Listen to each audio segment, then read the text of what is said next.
बिस्मिल्लाहिर्रहमानिर्रहीम, अस्सलाम वालेकुम। मैं हूं नोमान खान। नाज़रीन इकराम, उम्मीद करता हूं कि आप खैरियत से होंगे। आज सुप्रीम कोर्ट ऑफ पाकिस्तान ने शहबाज शरीफ के हाथ ऐसे बांध दिए हैं कि शायद अब वो वजीर आजम रहते हुए भी ना खुद को फायदा पहुंचा सकते हैं, ना अपने भाई नवाज शरीफ जो बाहर लंदन में बैठे हुए हैं उनको फायदा पहुंचा सकते हैं, ना आसिफ अली जरदारी जो उनके इत्तेहादी हैं उनको फायदा पहुंचा सकते हैं, ना हनीफ अब्बासी या दीगर जितने भी नैब केसेस में मतलूब मुल्जिमान हैं उनको फायदा पहुंचा सकते हैं। क्योंकि इनका वन पॉइंट एजेंडा था, सब पार्टियों का इकट्ठा होना, जुड़ जाना। उनका सिर्फ एक ही एजेंडा था और वो यही एजेंडा था कि एक दूसरे को हमने बचाना है।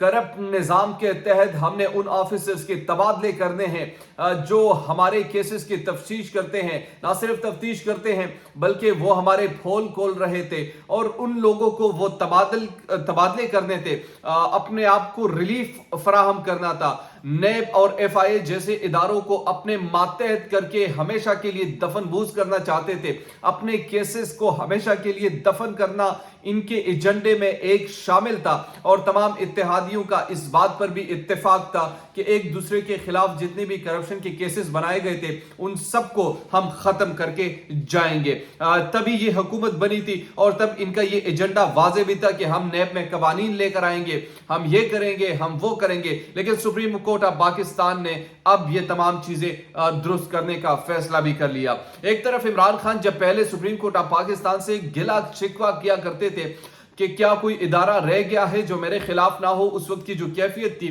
शायद फिर कल नजम सेठी के हवाले से मैंने आपको यह बताया कि फौज पाकिस्तान के वाले से वो समझते हैं कि उन्होंने भी अब हाथ खड़े कर दिए हैं कि इस आदमी का कुछ नहीं हो सकता। अब इदारों को भी ये महसूस हो रहा है कि इस चूंकि इनके ब्लैकमेलिंग में नहीं बल्कि इन पर सवाल जरूर उठता कि अगर वो इस तरीके से तबादले करते। डॉक्टर रिजवान के हवाले से चीफ जस्टिस ऑफ पाकिस्तान ने बड़े अहम रिमार्क्स दिए हैं।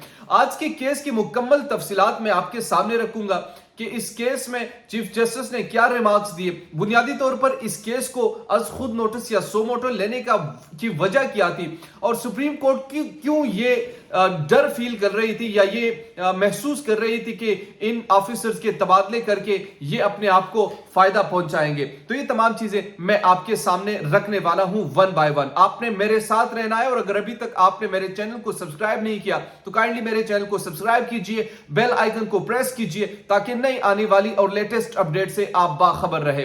नाज़रीन इकराम, आगाज करते हैं आज की इस अहम जो समाअत हुई सुप्रीम कोर्ट में। सुप्रीम कोर्ट में बुनियादी तौर पर अज खुद नोटिस लिया था और उसकी वजह यह थी कि शहबाज शरीफ अपने जो अफसरान के तबादले कर रहे थे, जो इनके केसेस में इनके तहकीकात कर रहे थे, वो अफसरान जो कि काबिल, नडर, बेबाक और बिला तफरीक को इम्तियाज तफ्तीश कर रहे थे, उन ऑफिसर्स को वो ट्रांसफर करने की कोशिश कर रहे थे। डॉक्टर रिजवान की मिसाल हमारे सामने है। सुप्रीम कोर्ट के चीफ जस्टिस ने आज ये कहा कि सुप्रीम कोर्ट के जो तबादला हुआ डॉक्टर रिजवान का और उसके बाद कत्ल, ये बहुत सारे शकूक व शुबहात पैदा करते हैं। हार्ट अटैक बाद में हुआ, पहले ट्रांसफर हुआ था, फिर बाद में हार्ट अटैक हुआ था। तो इसी तरीके से अब हमें यह डर है कि नेब के जो ऑफिसर्स हैं या एफआईए के जो ऑफिसर्स हैं, जो इन्वेस्टिगेटिव ऑफिसर्स हैं, इन्वेस्टिगेशन करते हैं, उन लोगों की ट्रांसफर की हमें इत्तलात है। तो उन्होंने जितने भी ऑफिसर्स थे, शहबाज शरीफ को यह हुक्म जारी किया कि आप इनके ट्रांसफर नहीं करेंगे, यानी सुप्रीम कोर्ट ने तमाम तबादले रोक दिए हैं। इससे तो एक बात वाज़ेह हुई इमरान खान की, जो वो कहा करते थे कि ये अपने मर्जी के ऑफिसर्स लेकर आते हैं, उन ऑफिसर से ये फायदे उठाते हैं, अपने केसेस निपटाएंगे, इन्वेस्टिगेशन के नाम पर धूल झोंकेंगे, अवाम को धोखा देंगे, धोखा दही और फरेब से वो अपने आप को बचा सकेंगे और इसी तरीके से एक दूसरे को वो एनआरओ देते रहेंगे। हालांकि जितने भी केसेस हैं, ये बार बार इमरान खान भी कहते हैं, हम भी आपको कहते रहे हैं कि इमरान खान के बनाए हुए केसेस नहीं है, ये आसिफ अली जरदारी के नवाज शरीफ पर बनाए हुए केसेस है, आसिफ अली जरदारी के शहबाज शरीफ पर बनाए हुए केसेस है और शहबाज शरीफ के आसिफ जरदारी पर बनाए हुए केसेस है। वो केसेस चल रहे हैं एक दूसरे पर। ये जो केसेस बनाए थे उस वक्त चूंकि इनके माबेन कोई थर्ड यानी कंपटीटर नहीं था। अब जब इनके माबेन इमरान खान आ चुके, चूंकि दोनों एक दूसरे को जानते हैं कि हम दोनों ने ये गपले किए हैं, हम दोनों ने ये चीजें की हैं, हम दोनों ने ये करप्शन की है, हम दोनों इस चीज में हिस्सेदार रहे हैं, तो क्यों ना ایک ہو جائے, ایک دوسرے کو اب سپورٹ کرے, ایک دوسرے کے کیسز بجائے, ایک دوسرے کے لیے درد سر بننے کے بجائے ایک دوسرے کے لیے ہم رحم کریں, ہم ایک دوسرے کو بچا سکے, ہم ایک دوسرے کو این آر او دے اور پھر اس ملک پر حکمرانی کرتے رہے. کیونکہ بادشاہ یہ چاہتے تھے, یہ چاہتے ہیں کہ پاکستان کی عوام کو ہمیشہ کے لیے اس اندھیرے میں رکھے, اندھیرا گھپ میں رکھے, جاہل رکھے, گوارا رکھے. ایسے لوگ ہیں یہ پاکستان پر حکمرانی کرتے رہے, یہ پاکستان کے فیسز ہے, یہ ہمارے پرائم منسٹر, چیف منسٹر تک رہے ہیں. آج یہ کیا کرتے ہیں, سرکاری افسران کو دھمکاتے ہیں, ڈراتے ہیں, قتل کی دھمکیاں دیتے ہیں, ٹرانسفرز کرتے ہیں اپنے مفاد کے لیے, اپنے مفاد کے لیے کیا کچھ نہیں کر رہے یہاں اس وقت. تو سپریم کورٹ نے ان پر تالا لگا دیا. اب دوسری چیز پر آتے ہیں, عمران خان جو سپریم کورٹ سے گلہ شکوہ کرتے تھے, یہ کڑی بھی ہو سکتی ہے. کچھ لوگ کہہ رہے کہ اب انہوں نے اپنا قبلہ درست کرنا ہے, اب لوگوں کو بتانا ہے کہ بھائی یہ ادارہ نیوٹرل ہے, اور وہ جو غلطی ہوئی تھی اب اس غلطی کو درست کرنے کا وقت آ چکا ہے. تو اسی لیے کل جو میں نے آپ سے یہ بھی کہا تھا کہ نجم سیٹھی نے یہ واضح طور پر کہا تھا کہ عمران خان کے سامنے اداروں نے بھی گھٹنے اب ٹیک دیے ہیں, وہ ہاتھ جوڑ لیے ہیں, چونکہ عمران خان کے پاس ایک پبلک نہ صرف سپورٹ بھی ہے بلکہ ان کا جو بیانیہ ہے وہ سم ہاؤ کچھ درست ثابت ہو رہا ہے.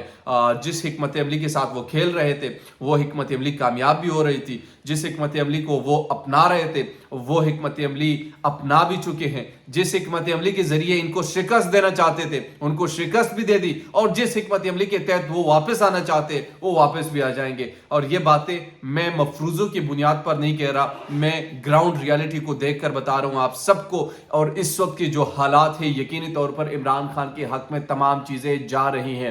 آج میں جس سے بھی گفتگو کرتا ہوں میں انہیں ایک بات کہتا ہوں کہ آج بھی اگر عمران خان ہوتا تو یہ ہمیشہ کے لیے دفن ہو جاتا, کوئی ان کو سپورٹ کرنے والا نہ ہوتا, سیاسی طور پر وہ ہمیشہ کے لیے ختم ہو جاتا, پاکستان کی سیاست سے آؤٹ ہو جاتا اگر یہ تھوڑا سا انتظار کرتے. مگر چونکہ ان کے پیٹ میں مروڑ تھا, جب قدرت نے ذلیل اور رسوا کسی کو کرنا ہو تو وہ پھر کبھی دے کر بھی ذلیل کرتا ہے, کبھی لے کر بھی ذلیل کرتا ہے. ان کو دے کر ذلیل کیا ہے اور عمران خان سے لے کر بھی ان کو عزت دے رہا ہے. تو یہ قدرت کی اپنی ایک تقسیم ہے اور ان تقسیم پر کسی انسان کا کوئی عبور نہیں, وہ قدرت کی اپنی چوائس ہے. اور قدرت جب چاہتی ہے, کیونکہ وہ قرآن میں فرماتے وہ تو عز من تشاء و تذل من تشاء, جب چاہے کسی کو عزت دیتا ہے, جب چاہے کسی کو ذلیل کرتا ہے. تو سپریم کورٹ آف پاکستان کا یہ ڈیسیجن بڑا اہم ڈیسیجن تھا, سوچا میں نے آپ کو اس سے آگاہ کروں. اور اسی کے ساتھ مجھے یا نعمان خان کو دیجیے اجازت. اگر ابھی تک آپ نے ہمارے چینل کو سبسکرائب نہیں کیا تو کائنڈلی ہمارے چینل کو سبسکرائب کیجیے, بیل آئیکن کو پریس کیجیے تاکہ نئی آنے والی اور لیٹسٹ اپڈیٹ سے آپ باخبر رہے. شکریہ.